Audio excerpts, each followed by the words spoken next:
성경 66권 가운데 이사야서가 가장 두껍습니다.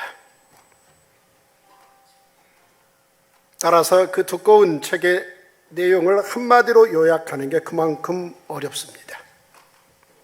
그런데 이사야서는 한마디로 말하면 사명, Great Commission, 사명을 담아낸 놀라운 책입니다. 언뜻 보면 이사야서는 남유다의 생존입니다. 남유다라는 그 나라가 세계 최초로 아수르라는 니느웨이를 기반으로 한 메소포타미아 문명이 전 세계 이집트 문명까지 휩쓸어버릴 그런 풍파를 온몸으로 경험하는 가운데 작은 나라 남유다가 어떻게 생존할 것인가, 이 부분을 놓고 고민하는 현실 얘기가 이사야서입니다. 독자 자립 생존인가? 아니면 아수르와 동맹인가? 아니면 이집트와 동맹인가? 동맹을 통해서 나라를 생존시킬 것인가? 아니면 자주국방을 통해서 생존할 것인가를 놓고 치열하게 국가 경영자들과 국민들 전체가 숨몰아가며 각박하게 현실을 응시하고 있는 이야기가 그대로 이사야서에 잘 묘사되어 들어와 있습니다. 바로 이런 상황 가운데에서 국정 전체를 책임지고 있는 히스기야 왕에게 이사야 선지자는 아수르와의 동맹도 이집트와의 동맹도 자주국방도 아닌 하나님의 성전을 통해서 국가 생존을 모색해야 된다, 이 놀라운 이야기를 하고 있습니다. 도대체 성전이 무엇이길래 이 엄연한 국제 현실 정치 속에서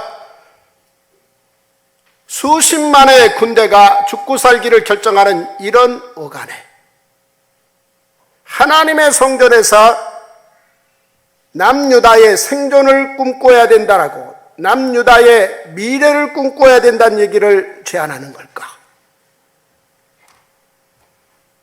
결론은 이 제안이 성공했다는 얘기죠.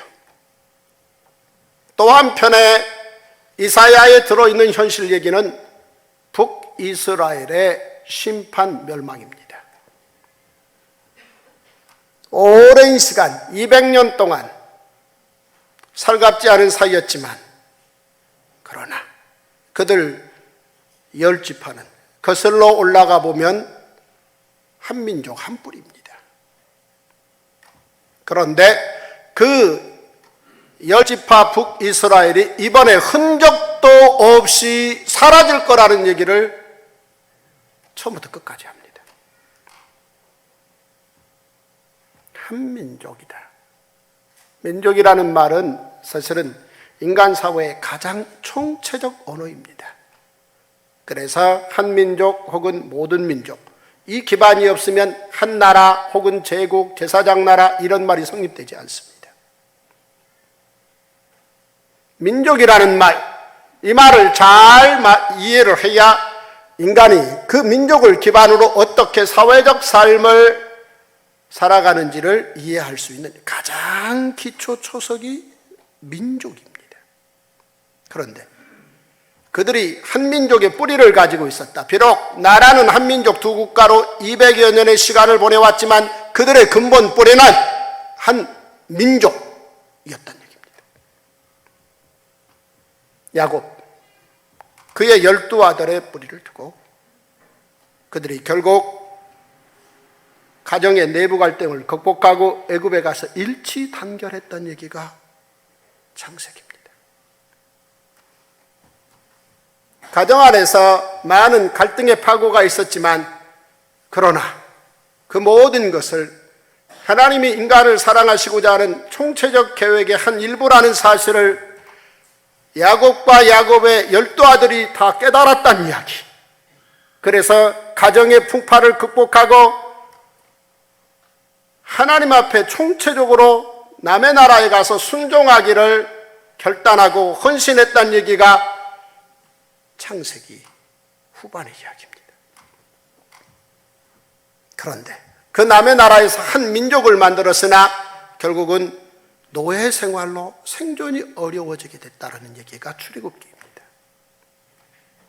그들이 놀랍게도 그 어려운 애굽이라는 나라의 노예 제도를 뚫고 탈출해서 광야에서 많은 어려움이 있었지만 40년을 생존했다는 얘기. 이게 출애굽기, 레위기, 민수기, 신명기 이야기입니다. 그 모든 이야기들을 함께 공존해 온 자들입니다. 그런데 사사시대 350년의 시간을 보내고 사울 왕정이 시작되고 다윗 왕정이 끝나고 솔로몬 왕정이 끝나고 남북이 분단되어서 200여 년 만에 그들 10지파를 이제 내려놓는다. 이게 하나님의 계획이다. 그들은 심판받는다 라는 이야기입니다. 그런데 남유다 이 두 지파만 이번에 성전에서 생존한다. 이게 또 하나의 현실 이야기입니다. 자, 그 많은 과거 이야기를 담아놓고 현실 이야기를 진행하는 가운데 놀랍게도 미래에 성자 예수님의 사명을 총체적으로 담아낸 이야기입니다. 이게 이사야서입니다. 두꺼울만 합니다. 왜 이렇게 두껍나? 이사야 1장에서 66장까지 한 번에 소리내서 읽어가기가 쉽지가 않습니다. 눈으로 읽는 거 혹은 귀로 듣는 건 어렵지 않습니다. 그러나 처음부터 끝까지 소리내서 읽는 건 꽤 시간도 많이 걸리고 쉽지 않습니다. 해보시지 않으셨다는 표정들이군요.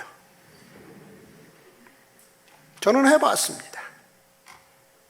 성경 전체를 눈으로 수백 번 읽었습니다. 귀로 수백 번 들었습니다. 소리내서 5번 이상 읽었습니다. 성경 전체를. 고작 5번입니다. 바라기는 앞으로 소리내서 더 많이 읽고 싶고 혹시 기회가 된다면 손으로 한번 다 쓰고 싶어요.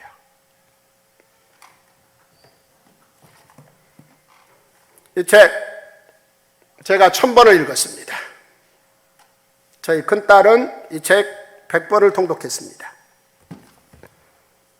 어디에 가서 제가 1000번 전체를 읽고 저희 큰딸이 100번을 읽었다 그러면 그 이야기하고 나오는 저를 저희 큰딸이 옆구리 쿡 찌르면서 한마디 합니다. 아빠, 나 174번이야. 왜 70번을 빼고 100번만 했다냐? 100번만 읽은 것으로 자꾸 이야기하냐는 거죠. 1000번이 중요한 게 아니올시다. 물론 중요하지만 1100번, 1200번 그 숫자가 중요한 게 아니올시다. 100번이 중요한 게 아니올시다.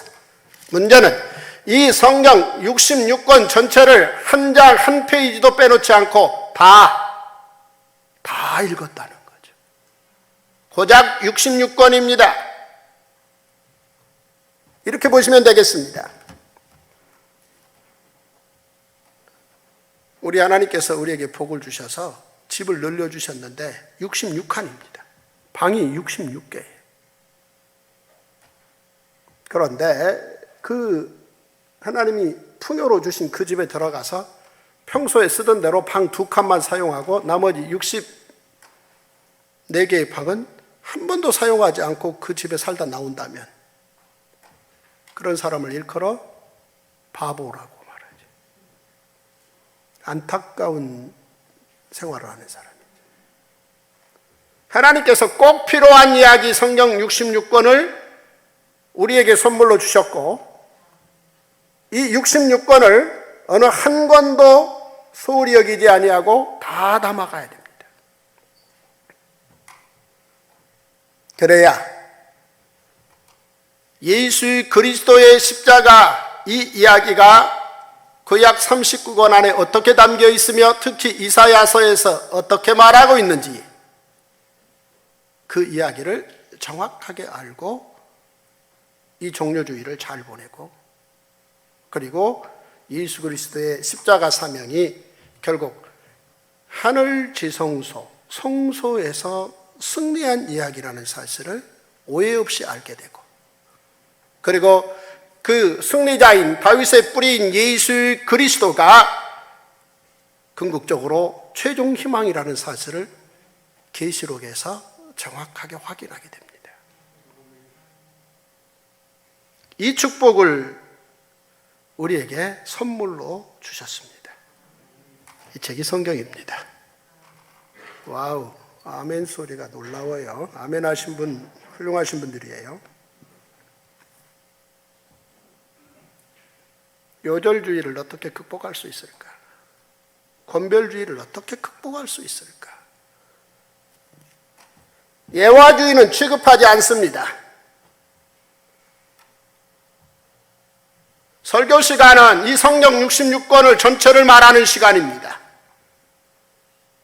시시한 예화는 아예 상대하지 않습니다. 다만 성경을 깊게 다루기 위해서 어느 부분을, 중요한 부분을 선택해서 다룰 수 있습니다. 그러나 그게 지나치면 요절주의가 됩니다.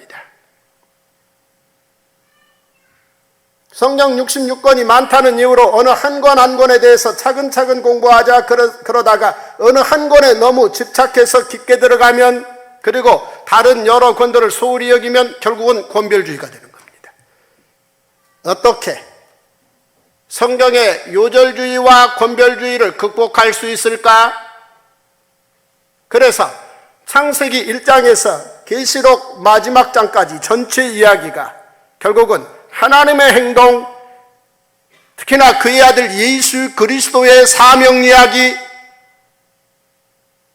이 놀라운 이야기인 것을 우리가 먼저 알고, 이 놀라운 사실을 우리가 우리 자녀들에게, 5살 된 자녀들에게 이야기로 건넬 수 있을까? 이 꿈을 꿉니다. 이 놀라운 꿈. 결국 이 꿈을 꾸었다는 이야기가 이 성경책 이야기입니다. 이새의 뿌리. 뿌리라는 말, 깊다라는 얘기입니다. 언뜻 보이지 않는 것 같지만 생명이 거기에 있다는 것입니다. 이새의 뿌리.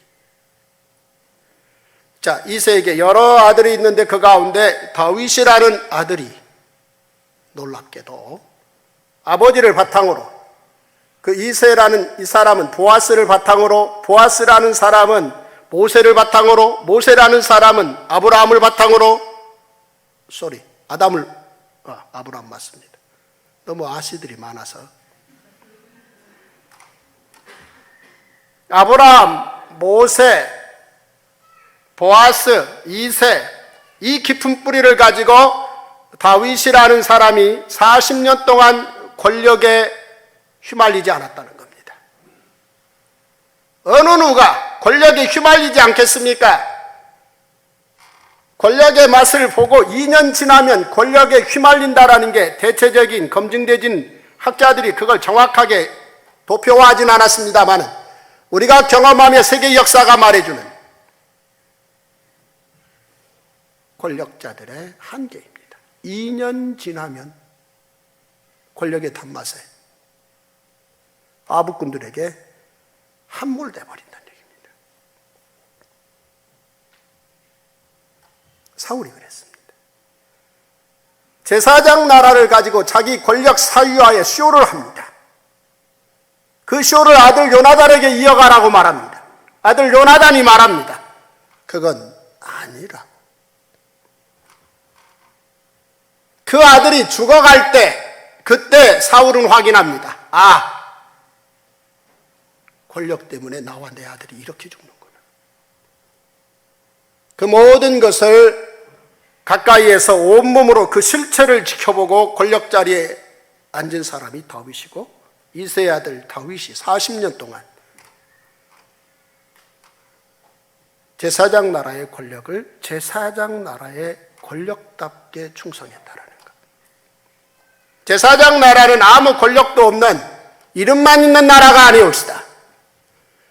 5대 제사를, 번제, 소제, 화목제, 속죄제, 속건제를 하나님 앞에 세 가지 법으로 예물을 준비하며 여호와의 이름을 두려고 택한 곳에서 제사장의 도움을 받아 제대로 율법의 내용을 가지고 제사를 드릴 때 우리 하나님께서 용서를 베풀어 주시는, 그래서 새롭게 인생을 시작할 수 있도록 길을 열어주신 놀라운 하나님의 다스리심이 있는 나라가 제사장 나라입니다. 이 나라를 위하여 안식일, 안식년, 희년, 하나님께서 천지를 창조하실 때 두 가지 법으로 세팅했습니다. 첫째는 낮과 밤, 둘째는 7일. 이 하나님이 만드신 이 다스림의 원리를 우리는 지금도 오늘도 사용하고 있습니다. 그 안식일을 기반으로 안식년, 희년, 이 축 하나가 5개 제사의 기반입니다. 또 하나는 애굽에서 노예 생활하며 제국이 무엇인지 그 실체를 명확하게 확인하고 그 제국의 고리를 끊고 새롭게 출발한 제사장 나라의 첫날이 유월절입니다. 첫 번째 유월절. 이 첫 번째 유월절이 있어야 그 다음 50일 만에 오순절, 그 다음 추수 다 끝나고 초막절이 있는 겁니다. 바로 이렇게 제사장 나라는 5가지 제사를 위하여 3대 명절과 3대 절기를 기반으로 하나님 앞에 그 민족이 어떻게 순종하느냐, 이 이야기를 가지고 모든 민족을 하나님 앞에 순종하여 하나님의 사람으로 세우겠다라는 소망을 가진 1500년의 기초 위에 놓여진 나라입니다. 이 놀라운 이야기는 성전과 뗄래야 뗄 수가 없습니다. 그래서 하나님께서 모세 때 움직이는 성막을 설계도로 주셨고 500여 년의 시간이 지난 후 이새의 아들 다윗이 나단 선지자에게 제안합니다. 휘장을 걷고 백향목으로 집을 짓자. 움직일 수 있도록 설계되어진 그 성전의 놀라운 하나님의 계획이 500년 만에 새롭게 리셋되는, 궁극적으로 보면 1000년의 예수 십자가를 바라보는 그런 놀라운 중간 지점에 다윗의 제안이 나단에게 전달됩니다. 이 둘의 대화는 바로 500년 전 모세를 통해서 기록한 신명기의 기록입니다. 신명기는 창세기, 출애굽기, 레위기, 민수기를 담아서 미래 이야기를 또 담아 놓습니다. 그래야만이 복과 저주가 가능합니다. 과거 이야기로 끝났다면 복과 저주라는 미래 이야기는 있을 수 없는 이야기입니다. 해서 미래를 담아 놨습니다. 놀랍게도 다윗이 나단에게 신명기 12장에 있는 기록, 그 기록에 놀라운 미래의 하나님의 계획이 지금 이 시점이 아니겠느냐라고 제안했고, 나단이 자기도 동의한다라고 흔쾌히 동의했습니다. 이 안에 들어가 보면 국내외적 상황이 다 들어가 있습니다.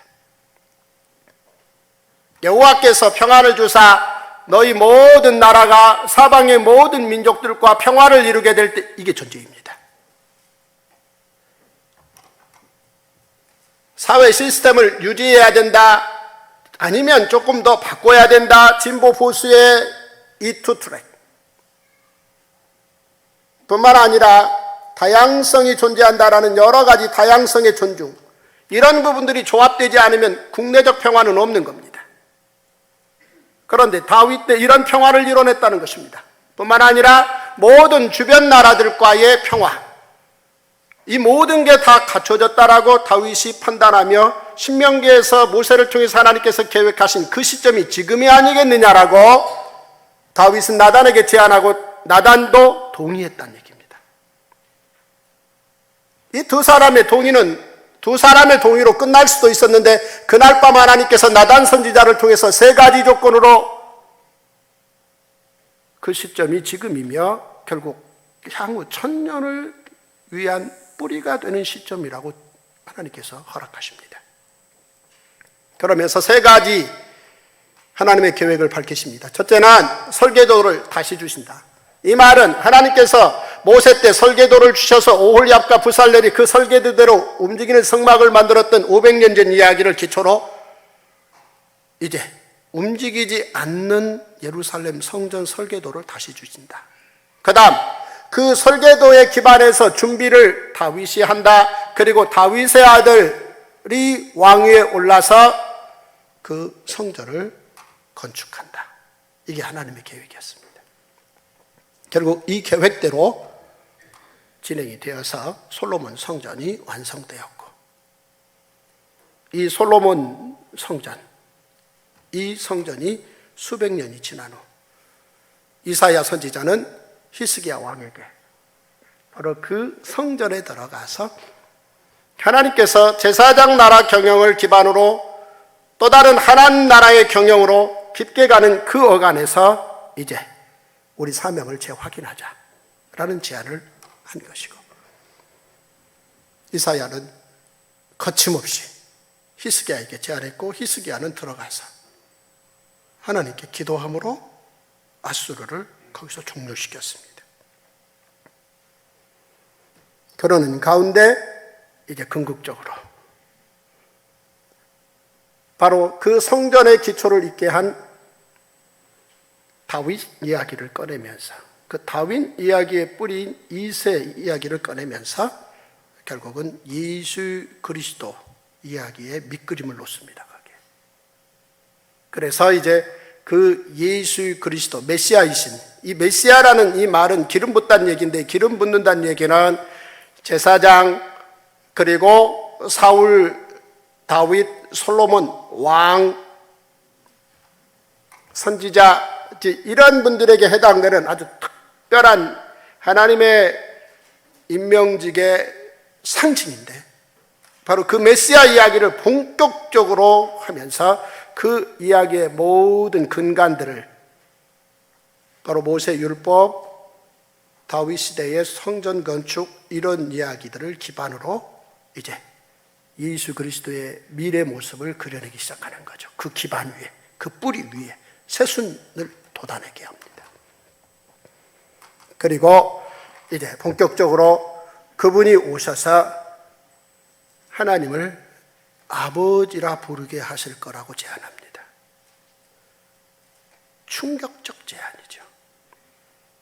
사실 우리가 하나님을 아버지라 부릅니다. 창조주 하나님이십니다. 그런데 그분을 우리는 거침없이 세상에서 가장 관계 언어 가운데 가장 거침없지만 정감 있고 가장 힘 있는 관계 언어가 아버지잖아요. 물론 어머니도 되고요.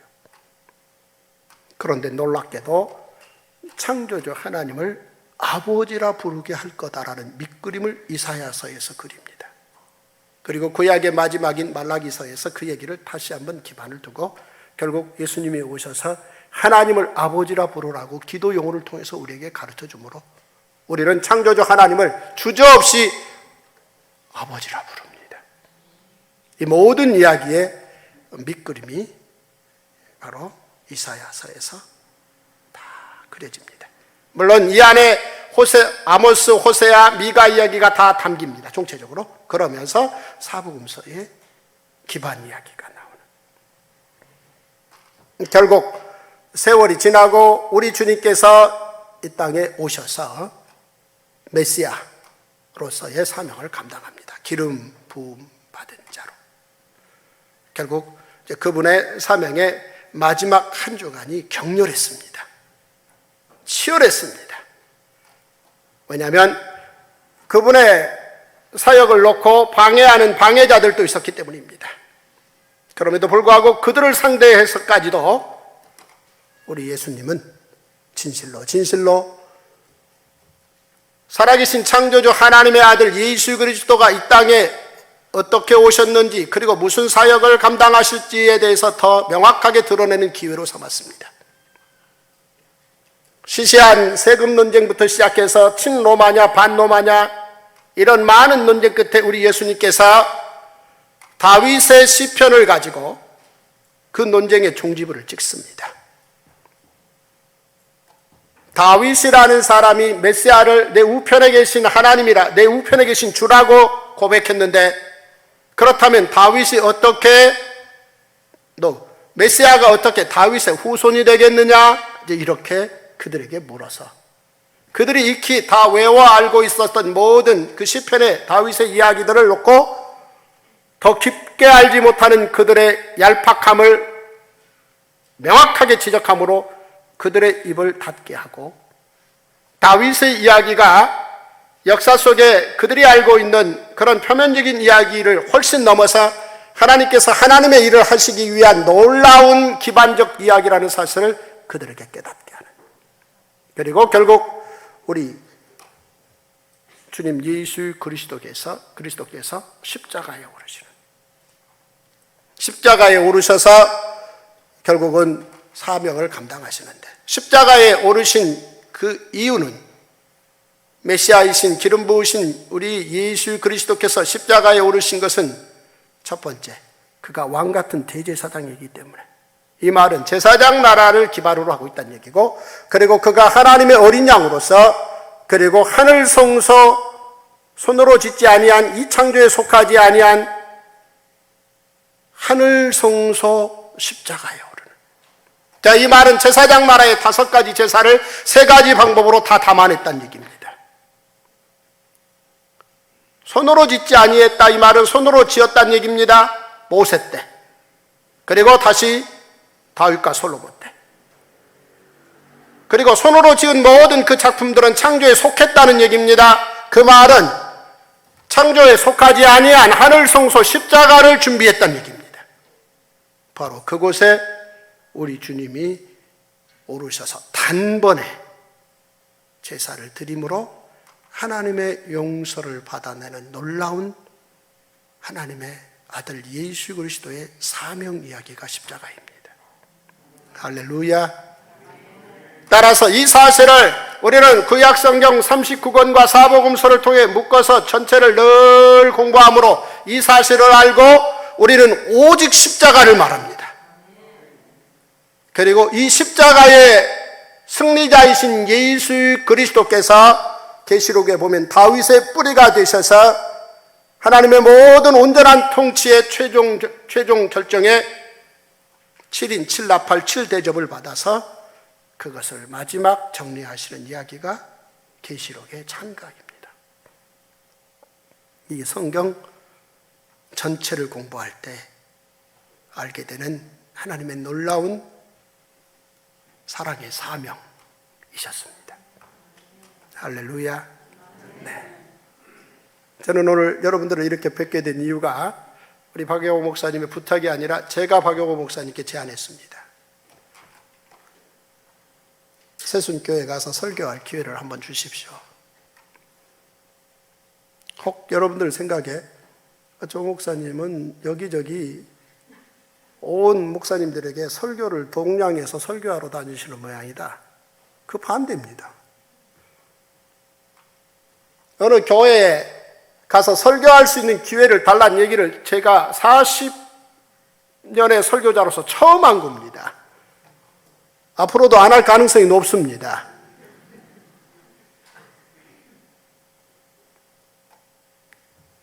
이 땅에 설교하시는 목사님들이 한 6만 명 정도 되시는데 그 중에서 10,000명 정도의 목사님하고는 제가 성경 공부를 했습니다.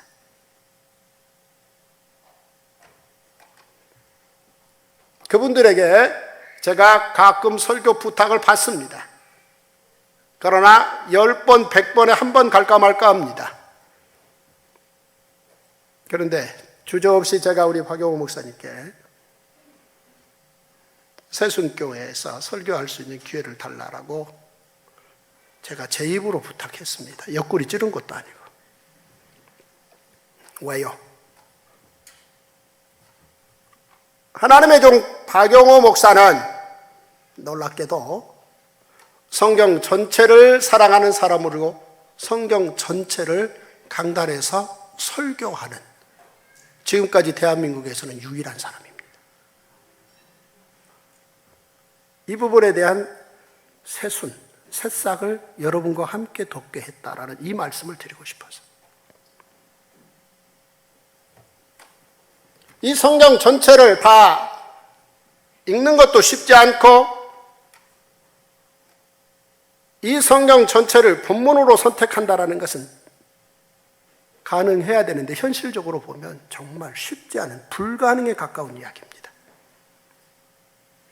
그런데 지금 이 땅 6만 교회에서 성경 전체를 강단의 설교 본문으로 선택해서 어느 한 것도 건너뛰지 않고 유일하게 성경 전체를 교회에서 설교한 유일한 목사가 박용훈 목사입니다.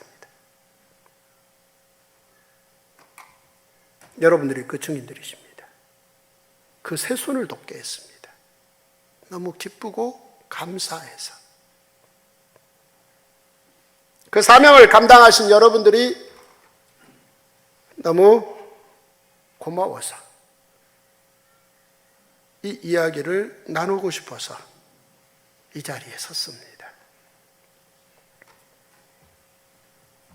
무슨 수로 성경 전체를 설교 본문으로 올릴 수 있겠는가? 자신 있는 부분이를, 자신 없는 부분이 있을 수 있습니다. 우리가 늘 우리를 누군가에게 드러낼 때는 그 기준을 가지고 자신 없는 부분은 좀 가리고. 제 머리에 자신이 있어 보이십니까?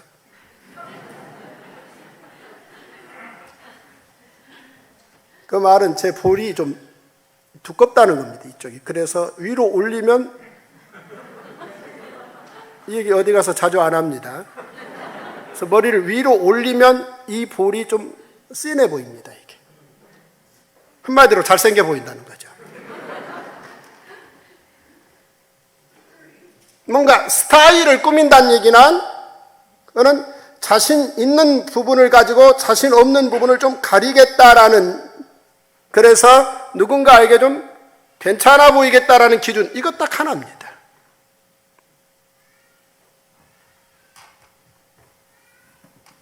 이 성경을 읽으면서 자신 있는 부분도 생기고 자신 없는 부분도 계속 남아 있습니다.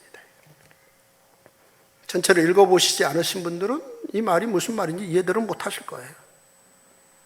근데 전체를 정말 읽어야 되겠다. 왜 100번, 1000번 넘어가는가? 그 자신 없는 부분을 좀 더 보완하고 싶어서입니다. 그래야 예수 십자가 이야기가 편협하게 치우치지 않을 수 있으니까. 그 좋은 십자가 이야기가 어느 한 각도에서만 조명된다면 안타깝잖아요. 따라서 이 책 66권 전체는 예수 그리스도의 십자가를 말함인데 어떻게 창세기에서 출애굽기에서 레위기, 민수기, 신명기, 요나서 등등, 심지어 나훔서 등등, 오바댜서, 이 모든 책들에 결국은 예수 십자가 이야기, 하나님의 아들 예수 그리스도의 사명 이야기로 응축되는가? 이걸 연결시키고 싶어서. 왜냐하면 연결된 이야기니까. 그래서 반복해서 전체를 읽습니다. 그런데 그 읽는 일도 소홀히 한다면 이 성경에 자신 없는 부분을 설교 본문으로 목사가 올린다? 무슨 수로? 여러분들은 그 복을 받아 누리셨습니다마는 목사의 고민들은 안 해보셨잖아요. 정말 쉽지 않습니다. 하루 24시간 가운데 잠을 아끼고 많은 일정들을 아끼고 성경 붙들고 정말 하루, 한 주, 한 달, 10년, 평생을 온전히 성경을 붙들고 온전한 시간을 쓰지 않으면 성경 전체를 설교 강단에서 설교 본문으로 올린다라는 것은 꿈도 못 꿀 일입니다. 그런데 그 꿈을 꿨고 그 꿈으로 성경을 가지고 설교 강단에서 여러분을 만난 하나님의 종이 바로 박용호 목사이십니다. 그래서 제가 자랑스럽습니다. 그래서 이 땅 대한민국의 10,000명의 저랑 같이 성경을 공부하는 모든 목사님들에게 늘 자랑합니다. 우리 저분처럼 해봅시다. 그 일에 놀라운 동역자들, 주인공들이 바로 여러분들이십니다. 여러분들이 속으로 내가 새순을 돕게 하는 새로운 그 꿈을 꾸는 놀라운 교회들의 그 꿈의 한 주인공이었구나라고 오늘 감사하시면 좋겠습니다. 할렐루야. 성경 전체를 하나님의 말씀을 전하는 설교의 본문으로 선택했다라는 것은 정말 하나님께 영광 돌린 일입니다. 저도 일찍이 20대 초에 설교자의 자리에 서게 됐습니다. 제가 뭔가를 충분히 전할 만한 실력이 있어서가 아니고 신학교에 입학해서 전도사의 칭호를 가졌다 보니까 그 설교자의 위치에 섰습니다. 늘 설교 본문을 어디로 선택할까 고민이었습니다. 그 고민의 귀결점은 간단했습니다. 조금 아는 구절, 조금 아는 이야기, 그쪽에 자꾸 멈췄습니다.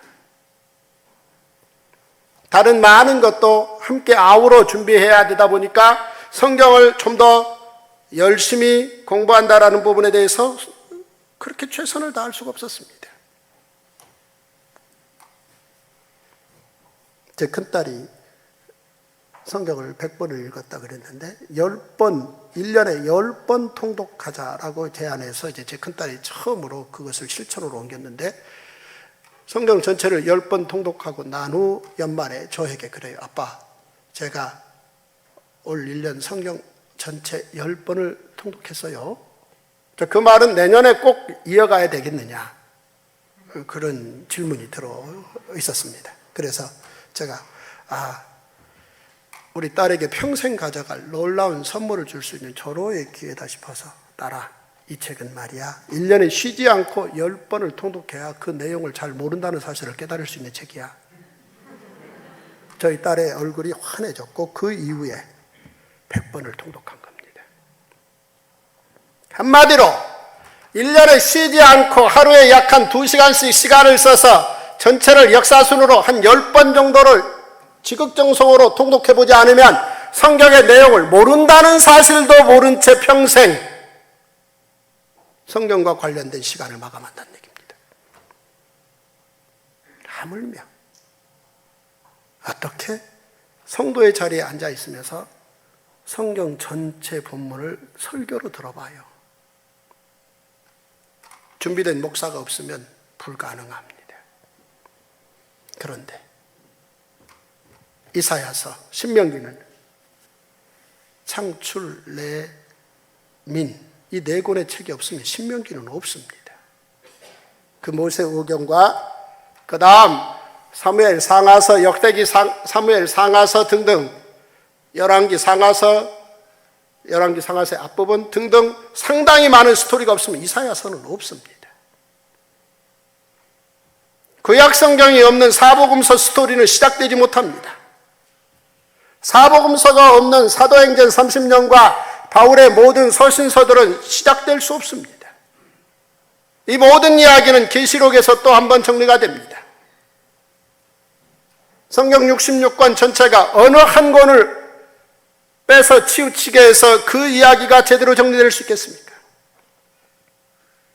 이 모든 성경 전체를 정말 시간을 아껴서, 여러분들이 알고 증인이시지만 우리 박용호 목사님만큼 목사로서 시간을 아낀 분은 그렇게 거의 없습니다. 저는 이제 우리 박용호 목사님이 저보다 연세가 좀 많으세요. 제가 이래 보여도 아직 젊습니다. 근데 저희 새 아이들에게 이제 그런 얘기를 한두 번 한 적이 아닙니다. 혹시 하나님이 저를 부르시면 우리 성경 통독원의 모든 미래의 경영 이야기는 우리 박용호 목사님한테 맡긴다. 물론 저분이 먼저 가실 가능성이 높습니다만 우리 자녀들, 새 아이들, 일단 새 아이들 다 장로가 꿈입니다. 그리고 우리 그 새 아이들의 자녀들 가운데 목사들이 나왔으면 좋겠어요. 그리고 근본적으로 1년에 성경을 10번을 통독하는 일이 늘 우리 모든 후손들의 가장 기본이 되었으면 좋겠어요. 어느 한쪽에 부분에 치우쳐서 밑줄 치는 일 그만했으면 좋겠어요. 제가 우리 큰딸에게 1년에 성경 10번 통독하기를 부탁하면서 밑줄 치지 말라 그랬습니다. 그래서 그때부터 우리 딸은 성경 100번을 통독하는 동안 밑줄 치지 않았습니다. 왜냐하면 성경 밑줄 쳐서 손해났다라는 것을 제가 나이 50에 발견했습니다. 그 전에 성경을 읽으면서 어느 한 스토리, 한 구절이 가슴에 와닿으면 기뻐 뛰어서 뛸 듯 좋았습니다. 그래서 밑줄을 치고 표시를 하고 그렇게 좋았습니다. 그런데 나이 50에 어느 순간에 성경을 읽다 이 이야기가 왜 이제 이렇게 뚜렷하게 정리되지? 아하, 밑줄 친 게 도움도 됐지만 손해난 부분도 있다는 것을 나이 50에 발견했습니다. 100번 통독한 이후 저희 딸에게는 이제는 네 마음대로 밑줄 쳐도 된다라고 얘기했습니다. 어떻게 기초를 다질 것인가? 사울도 제사장 나라의 교육을 아버지에게 받았을 것입니다. 그 부모 자식 간의 관계가 좋았지 않습니까? 이새도 다윗과 제사장 나라 이야기를 배웠습니다. 사울은 제사장 나라를 부분적으로 사용했다는 얘기고 다윗은 제사장 나라를 전체로 사용하려고 애를 썼다는 얘기입니다. 어떻게 하면 성경을 전체를 어느 부분에 치우치지 않고 전체를 예수 그리스도의 십자가 이야기로 담아갈 것인가? 이 고민을 앞서서 감당해 주신 우리 새순교회와 우리 박용호 목사님 여러분들에게 감사를 드리고, 여러분들이 이 부분에 대한 새순, 즉 싹을 틔웠으니 이 싹이 한국교회와 세계 모든 교회로 퍼지기를 소망합니다. 세계 모든 교회에 퍼지는 건 제가 그 중간 역할을 감당할 것입니다. 세계 곳곳에 우리나라 선교사님들 뿐만 아니라 각 나라의 목회자들이 제 친구들이 많습니다. 생각보다 미국에 있는 흑인교회 목사님들, 백인교회 목사님들, 그분들이 저를 아는 분들이 많습니다. 왜요? 머리가 독특하잖아요. 그분들에게 우리 박용호 목사님을 더 많이, 이 새순이 더 퍼져갈 수 있도록 더 많이 그분들에게, 그래서 궁극적으로 그 교회에, 하나님의 교회에 놀라운 도움들이 되어질 수 있도록 꿈을 꾸겠습니다. 여러분들도 이 놀라운 꿈을 꾸어 오셨으니 기뻐하시면서 이 꿈이 온 세계에 퍼지기를 같이 기도해 주시기 바랍니다. 기도하겠습니다.